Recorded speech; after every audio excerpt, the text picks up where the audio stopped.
మన ముందు పనసకాయ ఉన్న తినలేని పరిస్థితి అంటే ఇదే. ఇక్కడే నేను నార్త్లో కొన్ని ఏరియాస్లో ఉన్నాను, ఇప్పుడైతే అయోధ్యలో ఉంటున్నాను. ఎక్కడ పట్టిన చిన్న దగ్గర నుంచి పెద్ద కాయల దగ్గర పచ్చియే అమ్ముతారు, కానీ ఒక్క పండు కూడా అమ్మరు. సర్లే ఇది కొంచెం ముదురుగా ఉంది, పండు ఉంటుందని చెప్పి నేను మా హస్బెండ్ తీసుకొచ్చాడు. ఇప్పుడు మార్నింగ్ కట్ చేస్తే అస్సలు తినలేం, అంత చప్పగా ఉంది. ఏంటో ఇక్కడ జనాలు ఏంటో పండు తినరు, అసలు పండు తినరు. ప్లస్ కర్రీస్ చేసుకుంటారు వీటితో. ఇవి కూడా కట్ చేసి 1/4 kg 1/2 kg అలా కేజీస్లో కట్ చేసి అమ్ముతారనమాట.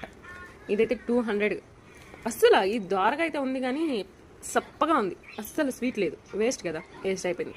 ఇక్కడ వాళ్ళైతే కర్రీస్ చేసుకుంటారేమో. వీళ్ళు ఇక్కడ ఈత చెట్ల షోకి పెంచుతారు, ఈత పళ్ళు తినరు. అలా ఉంటుంది, మామూలుగా ఉండదన్నమాట వీళ్ళతోటి. అదే మన ఊర్లో అయితే కాయలు పండ్లు అమ్ముతారు, బళ్ళ మీద పెట్టి కేజీలు 1/2 kg అలా కూడా కొంత అమ్ముతారు కదా. ఇక్కడ అలా లేదు అస్సలు, ఎప్పుడు చూసినా కాయలే అమ్ముతారు. తినాలన్నా తినలేమన్నమాట.